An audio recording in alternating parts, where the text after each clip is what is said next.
You know, one of the things that strikes me and is a great concern to me is something that I believe was in the dustbin of history in our thinking for many years now.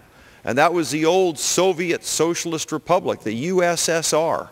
And if you think back before the Berlin Wall fell, some of us are old enough to remember that was formidable, and we were concerned about the USSR, but we didn't ever believe that its economics were any good, because we knew there were a bunch of socialists over there. That's what the USSR part was about.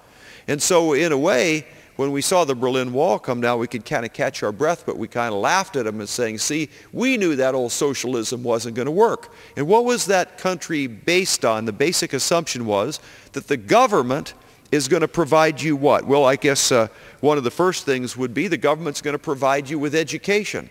And then another thing the government's going to provide is health care, which I know as a couple of medical doctors, this is something that's we know a little bit about when the government decides to get in the health care business.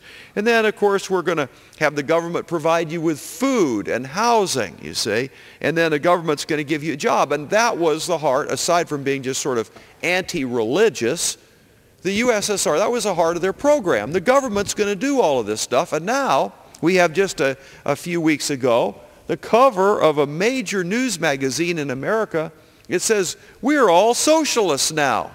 And when I saw that, I felt a little frustrated because I'm not a socialist, and the people I represent are not socialists, and they don't like socialism, and they don't want the government running everything in their lives.